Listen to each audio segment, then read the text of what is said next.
Bharatiya Janata party ने आज जिला भाजपा कार्यालय में आयोजित पत्रकार वार्ता में मध्य प्रदेश की भाजपा सरकार की 20 सालों का रिपोर्ट कार्ड प्रस्तुत किया।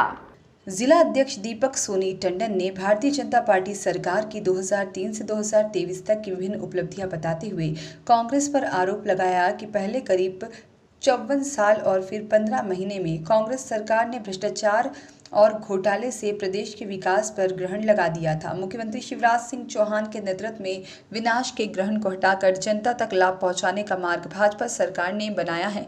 भाजपा जिला अध्यक्ष ने कहा है कि कांग्रेस की सरकार में मध्य प्रदेश को बीमारू राज्य का दर्जा मिला था और इस अवसर पर उपस्थित विधायक संदीप जायसवाल ने कहा कि भारतीय जनता पार्टी की सरकार में मध्य प्रदेश विकास की नई गाथा लिख रहा है।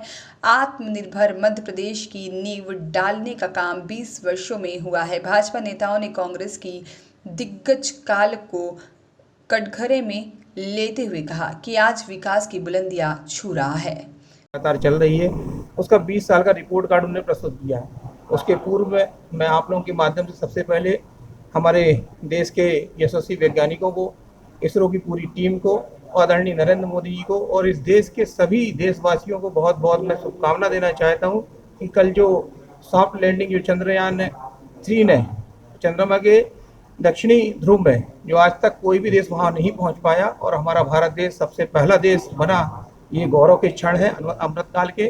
और विकास की और विकसित भारत की जो कल्पना है उसमें एक नया मील का पत्थर साबित हो रहा है। मैं आप सबको उसके लिए सबको शुभकामनाएं देना चाहता हूं। और भारतीय जनता पार्टी की सरकार जो लगातार आज़ादी के 75 वर्षों में सबसे अधिक कार्यकाल कांग्रेस की सरकारों को रहा और इस देश की क्या दुरवस्था की, हमारे मध्य प्रदेश को बीमारू राज्य की स्थिति में हम लोगों को सौंपा और बीमारू राज्य से विकसित राज्य की ओर ले जाने में जो हमारे गरीब कल्याण की सभी योजनाओं के माध्यम से और समाज के हर वर्ग के माध्यम में जो योजनाएं बनी उसके माध्यम से आदरणीय शिवराज जी ने इस प्रांत को विकसित प्रांत की स्थिति में ला के खड़ा किया। उस विकास के आधार पर हम लोग जनता के सामने जाना चाहते हैं। और कांग्रेस में केवल घोटालों की ही सरकार रही। आदरणीय 15 महीने की बात करें तो आदरणीय कमलनाथ जो करप्शन नाथ के नाम पे हम लोग जानते हैं और दूसरे हमारे दिग्विजय सिंह बंटाधार, इन दोनों के बस कोई काम नहीं। और 15 महीने की सरकार में अभी मैंने हजारों करोड़ के आपको घोटाले, 5 प्रकार के घोटाले ऐसे हुए जो हजारों करोड़ के थे, केवल 15 महीने के अंदर केवल घोटाले का ही काम किया। नया काम तो कोई किया नहीं, विकास का काम कोई नहीं किया। गरीब कल्याण की जो योजनाएं चल रही उसको बंद करने का सबसे पहले काम किया। लेकिन जैसे ही पुनः दोबारा हमारे शिवराज जी की सरकार बनी और लगातार 3.5 वर्षों से लगातार जो विकास के काम इस प्रांत के अंदर हुए हैं वो आप सबके सम्मुख है। जनता को ये तय करना है कि वास्तव वो विकास की सरकार चाहते हैं कि विनाश की सरकार चाहती है, घोटालों की सरकार चाहते हैं।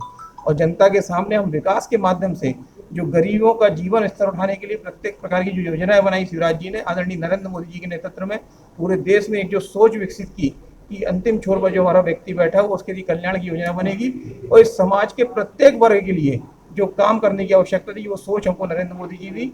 उनके नेतृत्व में आदरणीय शिवराज जी यहाँ जो लगातार काम कर रहे हैं मध्य प्रदेश में और वो विकास का रिपोर्ट कार्ड आज हमने प्रस्तुत किया है। और जनता के सम्मुख आने वाले 2023 में हम उसी विकास के आधार पर जाना चाहते हैं। और 2024 में जब मध्य प्रदेश में 2023 में बढ़िया पूर्ण बहुमत की सरकार हम यहाँ से बनाएंगे तो निश्चित तौर पर 2024 में तो किंतु परंतु है ही नहीं, 2024 में तो नरेंद्र मोदी जी की सरकार बनना तय ही है।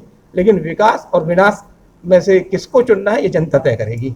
धन्यवाद। पूरे मध्य प्रदेश की विकास इंजीनियरिंग कॉलेज और नर्सिंग कॉलेज की मांग बहुत दिन से की जा रही है, इसमें भाजपा सरकार का या भाजपा के नेताओं का आज तक समर्थन नहीं हुआ। बिल्कुल, आदरणीय विधायक जी भी हमारे साथ में हैं और आप सबको ही मालूम है कि एक विकास का मंच से आज तक किसी भाजपा नेता ने या किसी भाजपा कार्यकर्ता ने ये नहीं कहा कि हम आपकी मांग का समर्थन करते हैं कि यहाँ इंजीनियरिंग कॉलेज होना चाहिए, नर्सिंग कॉलेज मांग का समर्थन की बात कर रहे हैं। समर्थन तो छोड़िए, मेडिकल कॉलेज की यदि हम बात करते हैं तो मेडिकल कॉलेज की प्रक्रिया प्रारंभ है, जमीन चिन्हित हो चुकी है, राज्य सरकार के प्रस्तावन के केंद्र में जा चुका है।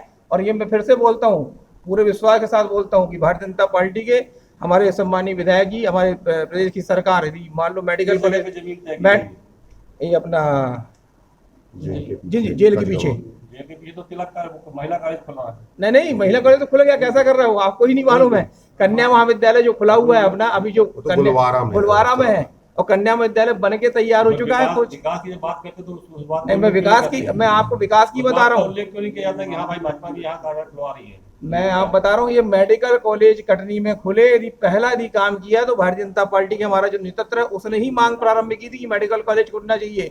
ये तथाकथित लोग जो बात करते हैं, लेकिन मेडिकल कॉलेज खुलवाने से लेकर बनवाने से लेकर, और बड़े विश्वास के साथ कहता हूँ कि केवल और केवल भारतीय जनता पार्टी के हमारे सम्मानीय विधायक जी और सम्मानीय मुख्यमंत्री जी, उनके माध्यम से ही यहाँ मेडिकल कॉलेज खुलेगा। देखिए, जैसे आपने कहा कि रविशंकर पांडे की रिपोर्ट।